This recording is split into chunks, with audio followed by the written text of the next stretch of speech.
When I get to talk with government officials, business leaders, nonprofit leaders, people with lived experience in the sex industry, in houselessness, in addiction, and to go, man, every single person has something they're grieving over the loss of, and have somebody, and they all have this picture of what flourishing and what shalom looks like. They might not call it shalom, they might not call it flourishing, but they have this picture of what the good life here in Portland would look like. And I am like, I've stopped being surprised by this. I used to be surprised when I heard a really true and good picture of flourishing from someone who didn't know Jesus. And then I'm like, well, of course, he's at work here. Like, why am I surprised that this vision and this desire for something deep and beautiful in the hearts of the people who live here is coming from every one of them? And so I'm like, what if the church regained a position or like gained a position where we were vital components of the imagination? Welcome to Jesus in the Upper Left, where we're talking about gospel multiplication in the Pacific Northwest. With my friend Oshawa Hawthorne. How you doing, Oshawa? Doing well. Had a little break for the fall. I'm happy to be back and join you guys for these conversations. Yeah, Happy New Year, man. Happy 2024. Yep, getting there. Well, technically it's still, right, we got to survive the holiday, but this will probably air in the new year. Yeah, keep in mind it's an Olympic year, which is always exciting for me, big Olympic, and it's also a leap year. So February 29th. Keep that in mind. But our real guest today, not just my wily co-host, but we are really excited to have Ruben Alvarado with us. Ruben, can you tell us a little bit about yourself, your background, where you grew up, like what you're doing in ministry, and why you're on the Jesus in the Upper Left podcast? Absolutely. Thanks for having me. So yeah, I grew up in a little town in Northern California called Weed. So everyone gets a little laugh about that and loves, teasing me about that I went to Weed High, right?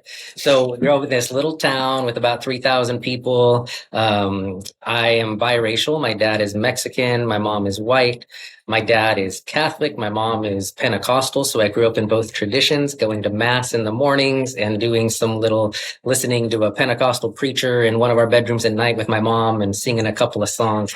And so those were like my early growing up years, formative years. But it taught me a lot about church and unity and diversity and those things. And so while probably for the first 10 years of my ministry experience, in my 20s, I probably didn't give it enough credit for how much it shaped me.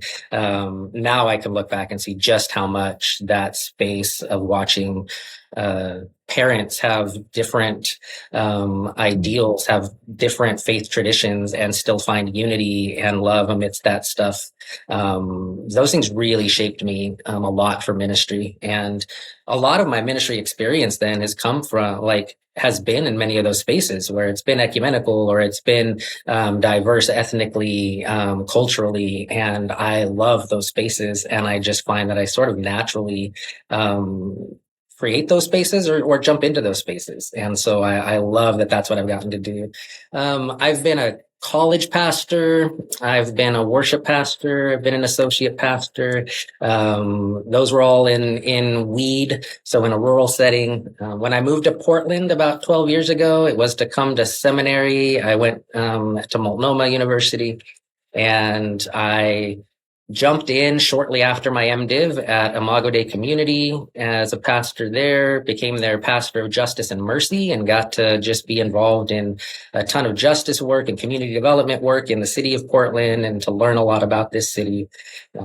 And then most recently, I was co-lead pastor at Theophilus Church in Milwaukee, Oregon, so a suburb of Portland. And we had a team of 3, and then we shared responsibility and authority and vision and planning. And it was some of the most fun I've had in ministry in the 20 years I've been doing it. And I'm currently working at Multnomah University as a professor of pastoral ministry and community development and the director of the Doctor of Ministry program. And I teach a Bible class each week at my son's school at Columbia Christian. So those are the places I'm still currently involved. What were some touch points for you of when did you sense God calling you to ministry? Did you feel God calling you up to Portland, or was it like, yeah, I'm here for seminary, and then it's like, wow, he's opening these doors, and I'm here? And but tell us a little bit about that, because I know people watching are interested in Portland. Right. Yeah. So um, I was probably about like so I got married at 20, and it was probably around 21, 22 that we felt a call into ministry. And at the time, I was working at a nonprofit as a vocational instructor, so for adults with developmental disabilities. And I was there for about 13 years and actually became one of their directors. And I was pastoring at the same time. And so I was a young pastor and young in this world of disability advocacy. And so much about those spaces were just very formative to understanding kingdom values versus cultural values, what we value in life, in other people, in those kinds of spaces. And so those were huge for me. It was from really the space of, like I said, I grew up with two faith traditions in two different cultures. And sometimes that can feel like you're in between. And that became clearer for me the older I got, the more that people from each faith tradition diminished the other one. Right. And basically we're like, oh, well, they're not part of the church. So it's like I would hear from both sides that like one of my parents was screwed, right? And I'm like, well, I was baptized in both, so I'm like doubly so, right? Like this is not great for me. And then within the cultural piece, to just have that sometimes groups on either side of that, there was constantly this place where like I experienced the other side speaking somewhat negatively at times about the other. And so when it was the church perspective, and I found myself, I was at an Assembly of God church, my first time I was pastoring, I was seeking ordination, and it was nothing about that denomination, but I found myself really not wanting to be indoctrinated. Like each side and every place I had been up to that point was like, this is the way to think. This is the way to do it. And I was, a young man going like, I don't know. Like, it sure seems to me that everyone's convinced of their way. And then there's all these ways. Maybe we're overcomplicating this thing. And I want to go. So I was about 31, 32, and I decided it was time to go on to seminary. And so I looked all around. Portland had always had this appeal to us. I don't really know why. Honestly, we got up here, and one of the big appeals, having visited here, was like its connection to nature. It's like small town feel. Like it was a bigger city than I'd ever been a part of, but California cities feel different. Right. They're kind of more cement, less trees. They feel, even the small ones feel like no one knows each other. And there was something about Portland that still felt small townish. And I think it has to do with like all the cool little neighborhoods, right? You enter into one neighborhood and it's got its ethos and its feel, and people know, and you get to the next one. And I think that really spoke to me. And we were supposed to be here a couple of years and go back, and I was going to take on jobs at those two places. I was going to be, in line to take over as lead pastor and take over as director of this nonprofit. And we just really felt like God had something for us here, that it was not time to go back. There was nothing else I was doing here. Like I was doing seminary and I was about ready to graduate. I was a janitor at a church up in Vancouver because I didn't really want to dive into like being indoctrinated with one denomination again. Like I was really going to give it my all at just studying on my own. And then, but Ruben, have you heard of the Christian Reformed Church? Because I really think we've got something you'd be interested in. Right? Man, yeah. And then, the other thing I was doing at the time, guys, was I was slinging schnitzel and beer at the Rhinelander restaurant. Either of you guys remember the Rhinelander? Oh yeah. Yes. Waiter, putting myself through school. How's your singing voice? Yeah. Don't you do a lot of happy birthdays? Oh yeah. But we had two. One was the like normal one in German. The other one was the sort of like love song in German. We had to get down on our knees and feed people a bite of their strudel. It was really uncomfortable. But whatever. Oh my gosh! Wow. Isn't it Frohliche Weihnachten? If you wanted to say Merry Christmas off Deutsch. Sure. I don't know. Something like that. Something like Yeah. that. Yeah. Yeah. So, I think I learned the old Tannenbaum or something. I learned the Christmas tree song in German in like yeah. Oh kindergarten. yeah. Oh, Yeah, you Tannenbaum. could have Yeah. done it, man. Eh, You could have done it. It yeah. was fun. But so in this space of Portland, like I wasn't doing anything here that would have said, stay here. Right? Like there was Yeah. nothing that I felt God was calling me to other than he was telling us not to go back. And part of that was just how much Portland had gotten under our skin. Like we fell in love with this place and the people here. And we really felt like God was calling us to love them. And I wasn't sure what that was going to be. But the only other time in our life where we felt that sort of love this group of people was when we started our college group, and it was like one of the most successful times in ministry. We started with 2 kids, grew it to 30, and they'd come have meals in our home. None of them had been to church. They would just sit in our little 1,000 square foot home, learn about the Bible and cry together and celebrate. Like it was beautiful. And it's like we were having had that experience, hearing God say like he's calling us to love Portland. That didn't feel too ambiguous. It was like, yeah, he's going to do something with that. And so we stayed. And within 6 months, I was on at Imago, and I was serving on the preaching team down at the Portland Rescue Mission in their church service that they were doing downtown on Burnside, and just found a ton of opportunities to get to work for the kingdom in those ways. Man. So as you look out at the church in Portland, tell me again, how many years has it been now that you've been here? 12. 12 years. Okay. So, for someone, either if they've heard about Portland, they haven't been here before, they're considering serving here or coming, how are you feeling about it? I mean, there's a lot of that. I would say the, people's impression of Portland as outsiders have shifted over the years. And I think in a lot of ways, there's more of a movement to leave, or at least leave the city core. Where Yeah. are you at? Yeah. Are you guys like, do you have honest conversations about, man, it'd be easier to not be here or not be in the city? Or are you feeling more confirmation of your place and role here in the city? Yeah.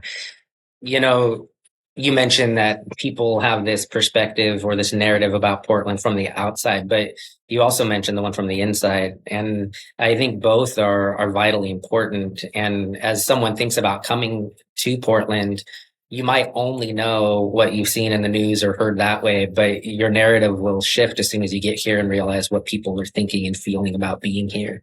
And it runs the gamut of what people are feeling, right? There are those that want to flee, those that want to dive in, those that are confused. And I'd say that's probably the biggest reigning feeling, right? Is like Portland seems to be becoming something new, and it's leaving what it was, and it's in that space of not really sure what it's becoming and what we're leaving, that there's grief mixed with excitement and all of that. So I think I share that with everyone else that lives in this environment, that there's I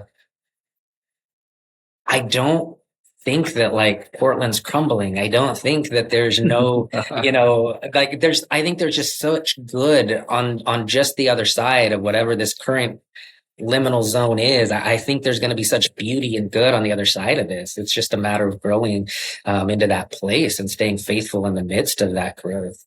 So I'm all in. I have seen such good in the liminal zone, in the space where it's been difficult in the last few years. I mean, include COVID and include the few after it. Like there is such beauty in the church and in Portland right now.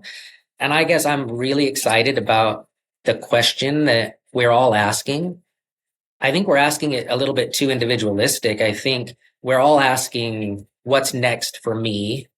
Right? Where should I live? The church is asking, what's happening to our people? Where are they going? How do we get them back? How do we regain our position? Portland as a whole is asking, how do we regain our position? How do we regain our prestige or whatever? How do we regain, get back? And I think if we like just shifted that question a tiny bit to like what could be, right? Like we're so close to this like beautiful moment where we get to like imagine together and then work together to create a thing here. That will be a new work. That will be a new beautiful thing God's doing here. I just think we really have to shift it that little bit away from like the self-focused to this bigger, what's God doing here and what's the new thing that's coming. So, and I think that has a lot to do with imagination. Okay. We got a Portland optimist here. What do you think about that, Pete? Oh, I love that. I love that. I'm also a, unabashed, unapologetic, glass half full kind of guy. And what I was hearing from Ruben was like, what if? What if? Like asking the what if question. And I just love that. I think the older we get, I mean, come on, guys, we got gray in all of our beards here. Like the older we get, the less you're dreaming, the less you're like visioning, and the less you're, I don't know. I never want to stop that. And having like, what God can do whatever he wants in Portland. And like, what he we know what he wants. It's shalom. And like, what part are we going to play in that? And, it's exciting to have, to link shoulders with people like you, Ruben, and to just, be in on this together. Yeah. In a class that we just taught. So it was the first one in a new track that we created. So I and a partner were hired on here at Multnomah a few years ago to start a track, an MDiv track in neighborhood flourishing. And so we're looking at how to do community development from a church-based perspective, but also how to think slightly differently for a location like Portland, right? And so one of the core pieces to that is, what is it that the church should regain in a season where like some things have been erased off of our page and we have more of a blank page to like write the new thing that we're going to do going forward? If we're all worried about regaining something, like I'm not so sure a lot of the stuff we had, we need to regain. I don't know that all of that was super helpful for the church or for the growth of the church or for the kingdom to be seen for what it truly is in the world. I think some of those things look like a certain level of power or a certain level of political sway or whatever those things are. And so maybe even numbers, right? Like whatever we're trying to get back to, I don't know if that's the question at all. And so I really push for this idea of, I think our cities and I think our neighborhoods have a collective vision of flourishing, but nobody's talking to each other. So everyone just has their own picture of what it is. And then maybe we'll get on social media and just throw something out about how it's not meeting that vision, or we'll like get in our little groups and huddle about what's broken. But I'm pretty sure, like, and I think this is my time spent in the city, is when I get to talk with government officials, business leaders, nonprofit leaders, people with lived experience in the sex industry, in houselessness, in addiction, and to go, man, every single person has something they're grieving over the loss of, and and they all have this picture of what flourishing and what shalom looks like. They might not call it shalom, they might not call it flourishing, but they have this picture of what the good life here in Portland would look like. And I am like, I've stopped being surprised by this. I used to be surprised when I heard a really true and good picture of flourishing from someone who didn't know Jesus. And then I'm like, well, of course, he's at work here. Like, why am I surprised that this vision and this desire for something deep and beautiful in the hearts of the people who live here is coming from every one of them? And so I'm like, what if the church regained a position, or like gained a position where we were vital components of the imagination?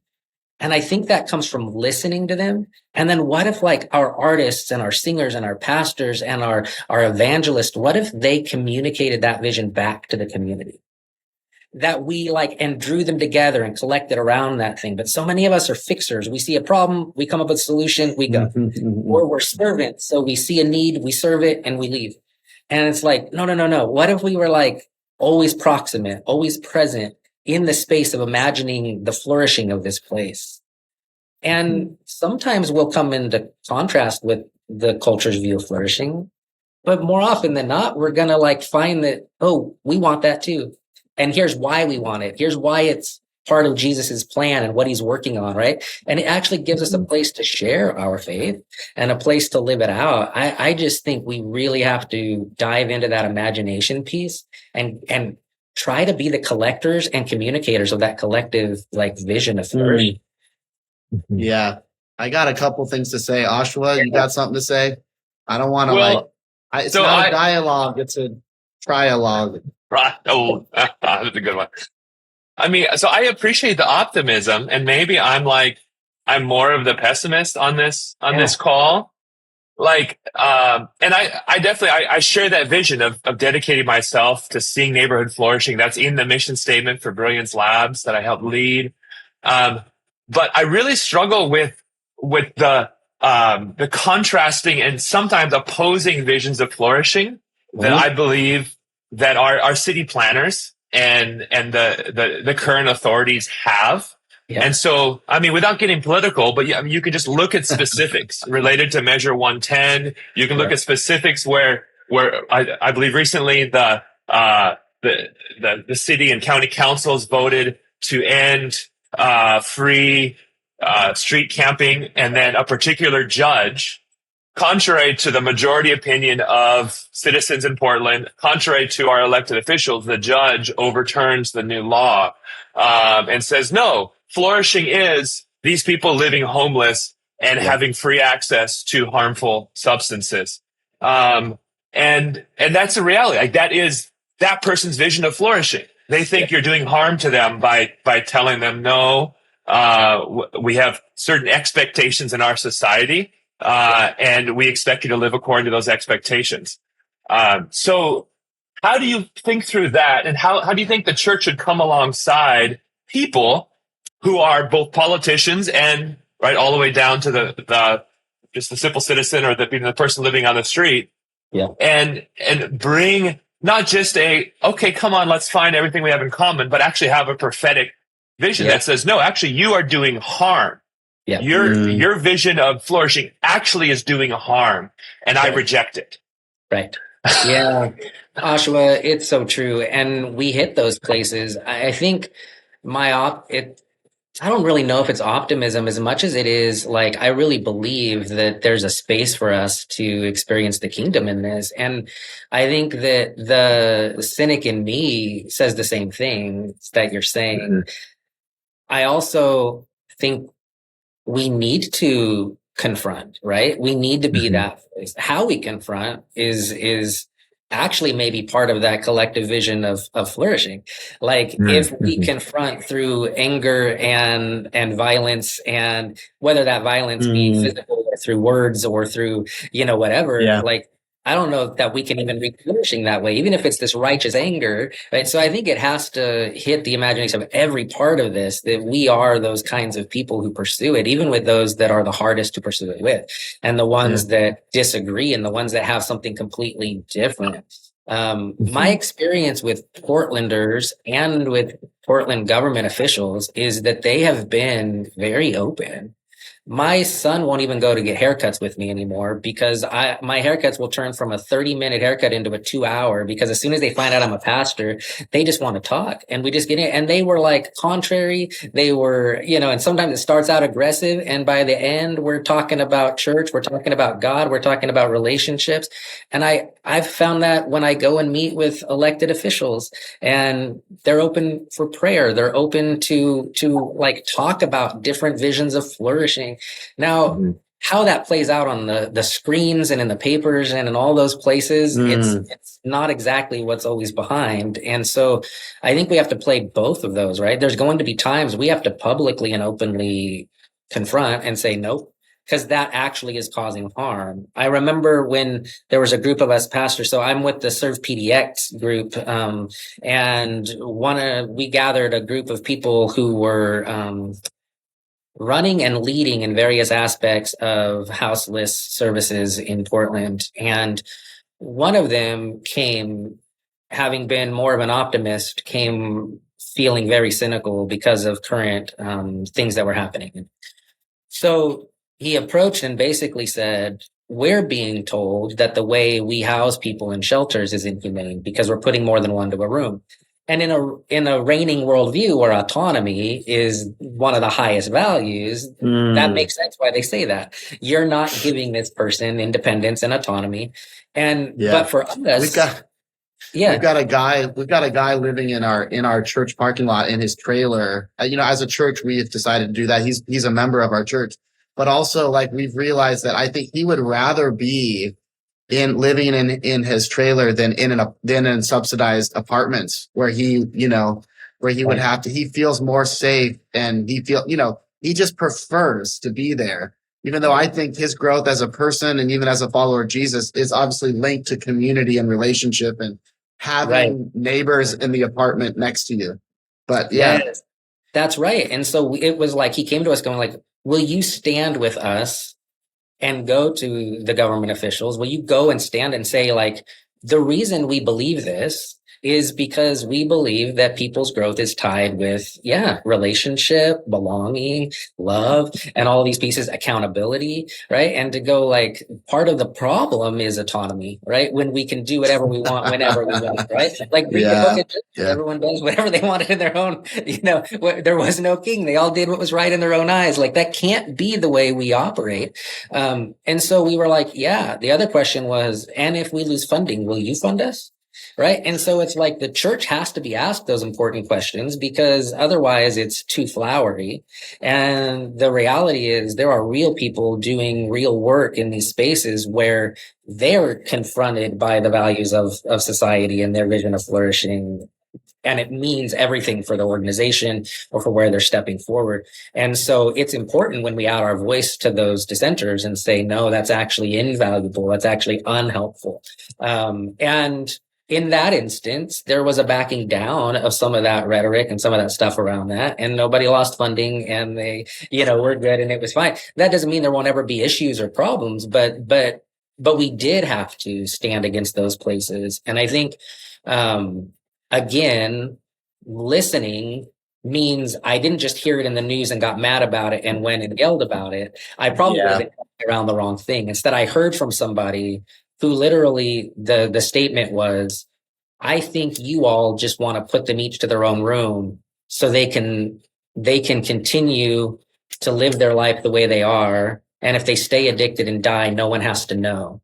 But in our setting, like we're trying to remove people, like help people come away from the things that are hurting their life, right? And to move towards places of health. And so that they can be known. Yours is about not wanting to know them. Ours is about wanting to know them. And we were like, that's what you needed. That's your place. All the other stuff, it's important, it's good, but like, that's the thing.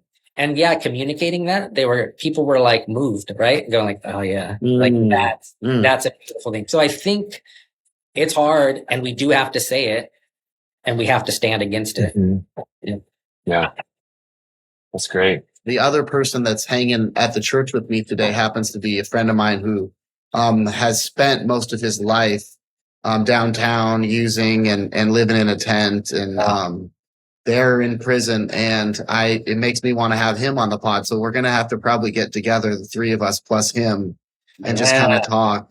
That's kind of in the past for him now, but to me, that's listening. We just went out to McDonald's. But yeah.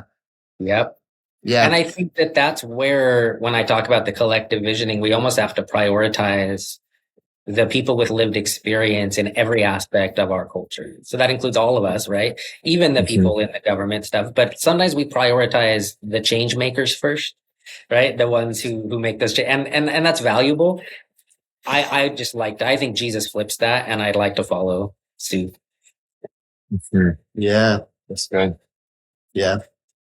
Yeah. But yes, we should talk about Multnomah, and we should, Ruben, you have a lot of beautiful perspectives, but one thing that's unique even to our podcast, because usually we just interview like pastors, is your, could I say, bivocationality, or just your service to the Christian academy as well as the church. And I would love for you to speak to that a little bit, like how that shaped your understanding of ministry, your context. What's it been like being a student at Multnomah and then a professor? And I want to hear about the D-Min program as well, because that's something that useful to our listeners. Share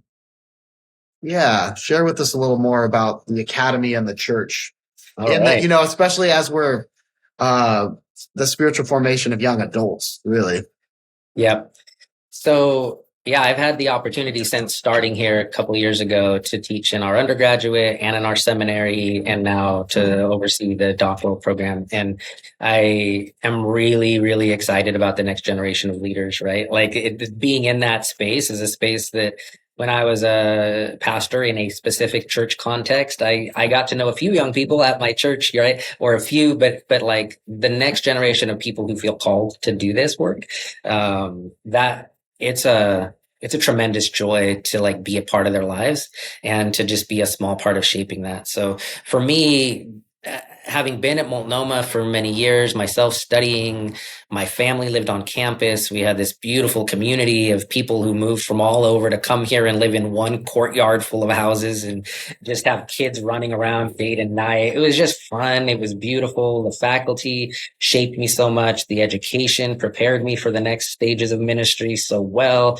Like this place means a lot to me. And there's almost like no week that goes by that I don't walk around campus and remember sledding with my 7-year-old son down this hill, or having a Nerf fight at night, or, whatever, like studying Hebrew with these buds and like doing these, like, there's just all these amazing memories wrapped up into the place I get to work. And that's really fun for me.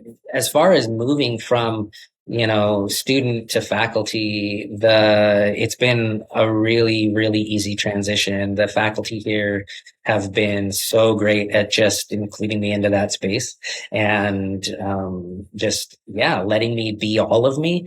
When I left one of my previous positions and felt God was moving me to the next thing, even though there was no name for it, and I wasn't really sure what it would be, the only real promise I felt was that I'd get to run and be all of me. And I really feel like that's what this place has been. And it has its ups and downs, and but I get to be all of me and bring all of that. So you mentioned that tie-in between academia and pastoral ministry. So part of who I am is I am a generalist. I have so many hobbies. I have so many interests. And I used to apologize so much for it. Like, cause I knew enough to like fool people in a lot of arenas to get so far. And then like they'd go beyond me. And I'm like, yeah, I don't know. I don't know that part. But like, I have learned now how important it is to be a generalist, as a pastor, in the church. And I think, so there's this incredible book. It's not a Christian book that I know of. It's called, Range, why generalists will rule the day in a specialized world. And it gave me the freedom to stop apologizing for being a generalist. I always knew I wanted to have one foot in academia and one foot in the church, but I always apologized for that, like as if I had my attention split, right? And it was like, I no longer have to apologize, because the beauty of it is academics tend to be in their trench. They're one specialty, right? And that's why we've made so many strides in certain arenas and certain disciplines, is because we have some amazingly brilliant people in that trench doing that vein of work. The issue is, if they never come out of that trench, all the other trenches could really find value and be improved because of what they do.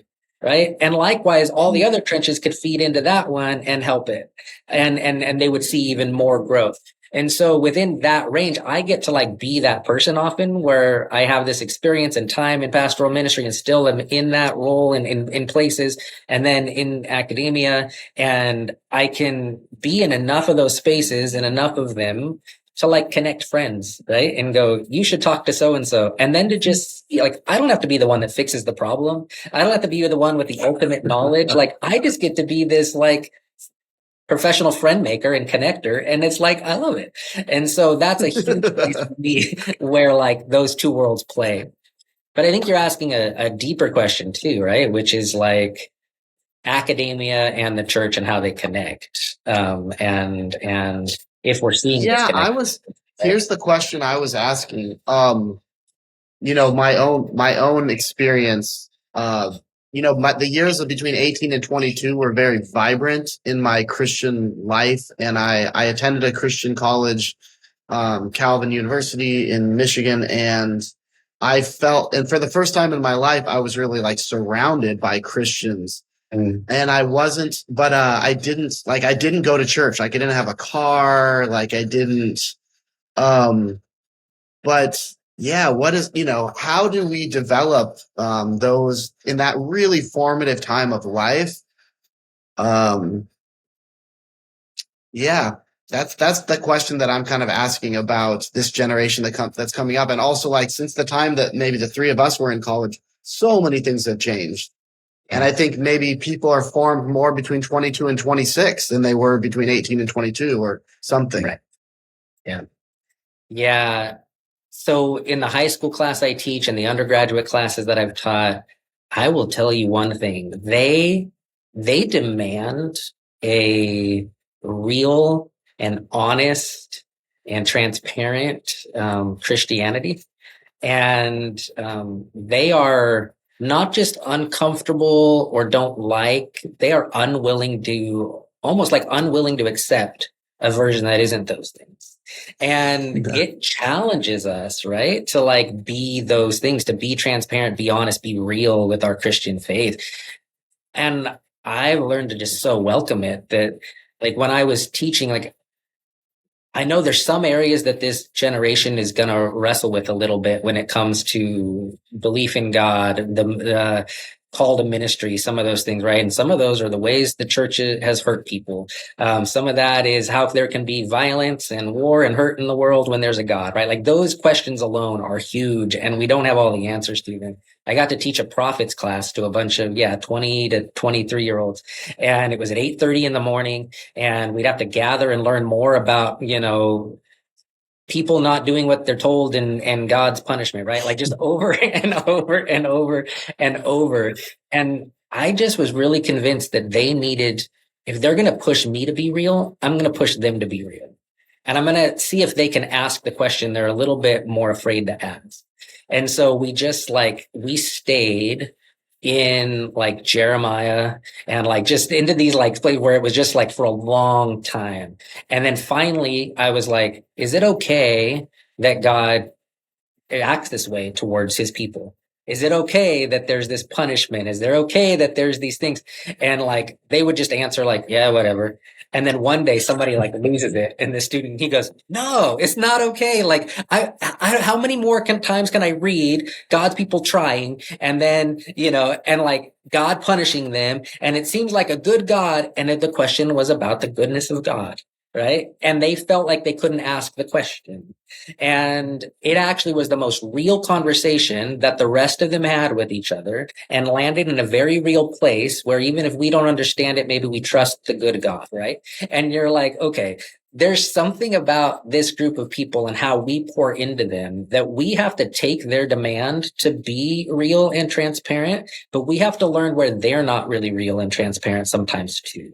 And some of those places are like technology, right? So they want real and transparent, but we also want the ability to like put forth on Insta exactly who I am and like, make it exactly right, so everybody thinks I'm perfect this way. That's not really transparent, right? And it's like, we have to push in to their places where they're not transparent.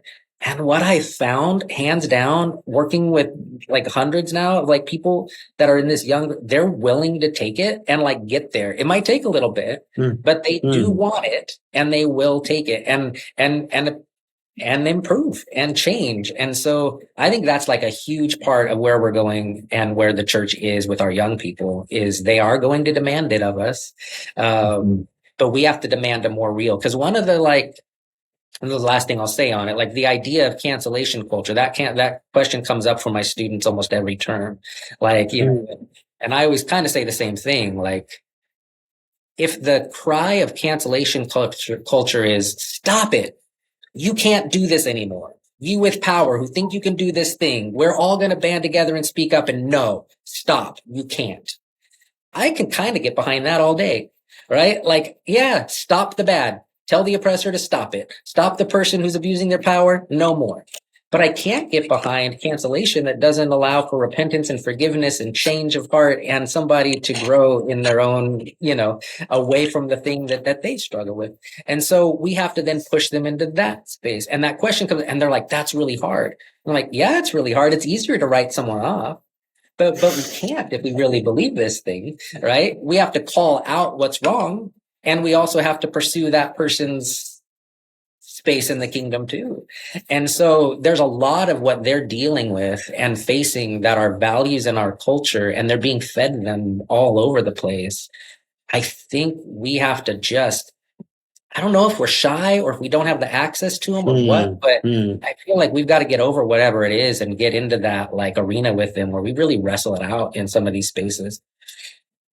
Mhm. It's really good. So here's a kind of a final question as we can wrestle through a little bit of this question of the role of church and engaging culture and then the academic world. And you were talking about students being authentic and being transparent and honest. So we'll be a little honest about, just like Portland has changed, Multnomah has changed, right? Since Yeah. our days over there. I was there in 2001 to 2005. Yeah. Is that similar to your years? No, like 2010, 2011, up to like 2015. Okay. So, So similar generations, but yeah. maybe a little removed. So there were certain things like in my day that brought you to Multnomah. I was there in the undergrad, and I studied Greek and Hebrew, and I wanted to prepare for ministry, but I was 19, and so it wasn't seminary. It was okay. I'm going to do my undergrad, but it was basically ministry preparation, Right. and that's what brought me there. And while we're there, like we would call it euphemistically the bubble, right? And it helps when you're an undergrad, you don't have a car, either you live on campus or maybe like I had a guy's house and I would walk to my house, and my whole life was Christian fellowship and deep Bible study and this very rich community. I'm going to chapel 4 times a week, I think, and then I was helping lead a college group, and I'm going to my church too. And I had to try really hard to engage with non-believers, and 'cause I would work on campus also, and so in that bubble was very much an intensive discipleship experience. That then you experience some kind of like culture shock as you go out into the world, right, from this place. And so I'm curious, as you can reflect on, like, I think we can all agree, right? Christian higher education has its strengths and its weaknesses, but it essentially has an important place in the kingdom ecosystem in this city. Right. We talked about discipling young people. We can talk about ministry training and preparation for full-time ministry. We can talk about ministry sharpening, like your doctor of ministry program, where someone's going to kind of, they're already serving in ministry, but they want to sharpen their tools. They want to get better at what they're doing. So it has this important place. Yeah. But I feel like for people that knew Multnomah previously, they see it as a certain place, and it's this thing. Yeah. And I think as an outsider, we observe that thing has changed. Oh yeah. And then there's going to be debate about whether that's for good or not for good. So I'd be curious as an insider, and don't say anything that's going to get you in trouble. But like, how do you think through both the changes of Portland as a city, the changes of Multnomah, and how did it used to fit into the kingdom ecosystem? Mm-hmm. And then how does it now fit in? Yeah. Or even if you want to take it a step farther, what's the vision? So they just had a merger with Jessup. There's obviously there were some challenges, and there's hopes and dreams for the future. What is that future plan? What is the ideal picture of how Multnomah College and Seminary fits into this gospel ecosystem? Yeah, love it. Thank you for that question. And there's so much there. I think where I want to start is with the idea that when I was hired, I wasn't hired to be in the bubble. Like half my time, and this is unique to seminaries and unique to institutions like this, they hired me and said, part of your skill set is being out in the city. So you're going to be a full-time faculty member, but half your time is going to be spent in the city again. And I remember my wife going like, you got someone else to pay you to be like out in the field just talking? And I was like, no, God did. And I was like, God knows he made me to be a professional friend maker. And now I get to go do it. And like, man, that's how I knew I'd get to be all of me, right? It was like, it wasn't about the bubble, because I've always resisted the bubble. My son, I never thought he would go to private Christian school. My dad was a public school teacher for years. I went to public school. I just didn't even think about it. Just that's where you go. And then that's where he ends up here through many, for many reasons. But then it was like, okay, how do we break the bubble? And so he always had to be involved in a sport outside of his school, or some kind of thing. That gave me a place to coach kiddos that weren't Christian, to be with parents who weren't Christian, right? And for him to be in spaces like that. And my wife, if it wasn't a sport for him, it was like, there's places where I'm going to be involved in things. And those might be nonprofits or different places where I'm pouring in my skill set, and they don't have to be Christian places. But I like always found a place to resist the bubble. And I think it's so important. I don't know that I think we have this idea that like preparation happens and then you go do the thing. I'm pretty convinced that like preparation happens while you're doing the thing, and then you continue to be prepared because you're always being prepared for the next thing. I just don't think it's as clean as this like bubble here and then leave it. If that's the experience, and yeah, there's like this complete shock, and then we do a disservice. And I think that Multnomah, as well as other institutions, as we dream about what is the next stage for Christian institutions of higher learning, I think it is about how do we enter into the place where we are a real benefit to the church, not just in preparing their future leaders, but for their leaders now, right? There's a thing that academics get to do with their time and their space, which is study deeply and be in these, maybe in a specific trench, right? And to do this, and we need their input, we need their thoughts, we need their expertise in those things. And so how do we connect that group and those thoughts and those things to the church? I have not found at Multnomah in my time as a student or my time on faculty that any of our faculty is content to stay in the bubble. Like so many of them are applying it to their own lives and in places in the world, and in, like in real heartfelt places in the world and in their cities. So I love that about this place. I understand from friends in other institutions that might be different, that it might be more of that sort of ivory tower feeling to the thing, right? And I just don't, I've never felt that at Multnomah. And I think that's partly why we've had a lasting impact over 87 years. I mean, when I go out into the community and I talk to people, almost every group I talk to, someone's been to Multnomah or their close family members been to Multnomah. There's a ton of pastors in the area that have been or a part of or been shaped by Multnomah. A lot of people. And when I travel to go to conferences across the nation, I just have to mention Multnomah, and immediately they know who it is. They know the impact it has. They know its legacy, and that's beautiful. And I think we need the beautiful thing about what's happening now. So yeah, we're merging with Jessup University. That's it right now in the stage that we're at. It's unknown various things, right? What we feel a lot. We're feeling, what was is maybe becoming what is. And we're not quite sure what is going to be, and what parts of what was is leaving. And in that space, the best you can do, I think, is be present and adapt, right? Which I think is the name of the game for higher education right now too. We have to adapt. And it means that we have to be present and think about our impact in new ways for a new world and a new environment. So our alumni has to adapt. Our supporters have to adapt. Our pastors in the community, we are all adapting. Our business people have to adapt. One of the adaptations we've made along the way was, it used to be, right, if it's Bible you want, it's Multnomah you want. Like one of the best brand promises you'll ever get, best slogans, and like everyone brings that back, right? Right. Well, I still think it's true. I think we have some of the best Bible faculty in the nation. You want to come learn Hebrew, you want to learn Old Testament, New Testament, you want to come here. It's also, if you want to get some amazing, like like management and leadership and business degrees, you can come get that here. Do you want a degree in global development and justice? We have an amazing program. Do you want, and it's like, you get to do all those things here. And we've adapted to broaden that we can train Christian people to be amazing kingdom influencers in multiple callings, right? And that can look like the person who left here with and I know some of these, left here with a seminary degree and are some amazing car salesmen, right? And they do it in a really profound way. They think differently about the work that they do. And we prepared them for that, right? It's not just the pastors in the place. So we have to adapt.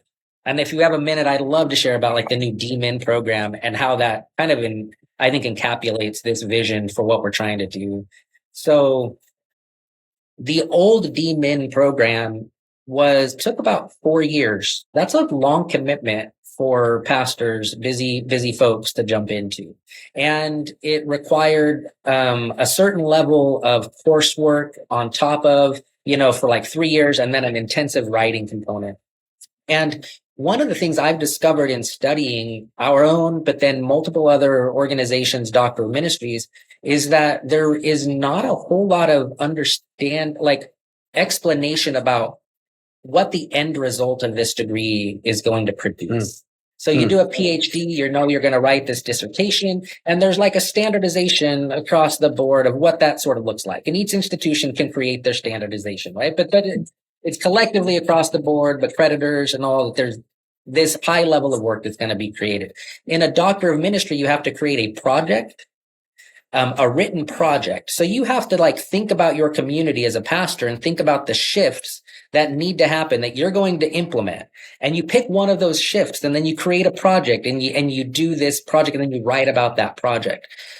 But so many doctor of ministry programs have no repeatable process on how to do projects, on how to come up with, discover a need and an opportunity, and then launch something, and then try it, and then reiterate. And I'm like, yeah, all of the entrepreneurs in my life have taught me a lot about how to launch projects. I have, in all the places I've been a pastor, I have just launched different projects, and it's like, yeah, and that one can fail because it didn't work. Let's try the next one, right? And I learned that from entrepreneurs. Entrepreneurs taught me fail fast and quick. Don't invest too much in it, right? Try it. See and there's all this just gold that comes from this group of people who knows how to launch new projects and how to design them for impact. The impact you intend to make. Think about it. The impact you want to make is how you design the project. And those skills aren't really introduced in most doctor of ministries. And so I'll be using design thinking and creating an entire project lab and thesis lab to walk students from day one. They're going to get an expert advisor in whatever field they want to study. So if Pete was to come and go I want to do something in preaching, great. We've got someone here that's going to work with you in preaching. And Oshua wants to do something in multicultural ministry, great. Come on in. We've got someone for that. And Gabe wants to do something in worship. Okay, great. We've got someone with that person. You're walking along this project lab and this track along with other people launching new ideas and new projects, but it's a repeatable process. And then they get to walk away not only with one project and their thesis developed, but a process for how to continue to do this to launch new things.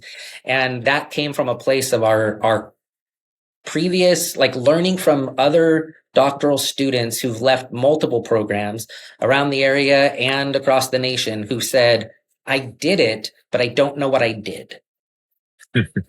And that's a failure on us, right? They should come away knowing that their ministry is deepened, not by the one project they do, but that they have the competencies to lead future ministry things and to name those shifts and run after them with courage and clarity. And so I'm super excited. We're getting a lot of traction. Multnomah and Jessup are very excited about it. We're going to launch in the fall. And so we're going to be advertising here soon and launching. And it's a 2-year program that's available entirely online with a lot of touch points along the way with myself and other expert leaders. Are you on social media, or what's the best way to get a hold of you? Yep, I'm on Instagram, Facebook, and you can email me, Ruben Alvarado at multnomah.edu. And yeah, those are the best. Right on. Man, well, thanks for this conversation. This is really, really great.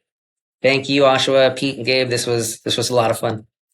Thanks so much for joining us for this episode of Jesus in the Upper Left. We want to ask you a quick favor. Would you please subscribe so you don't miss a single episode, and share with those that are in your life that might benefit from the content. Hit the notifications button, rate and review, of course, and then head on over to upperleftshow.com where you can find bonus content, opportunities to connect with those around the city that are doing similar work as you, resources to help you, and just a way to connect to the community. We hope to see you again next time.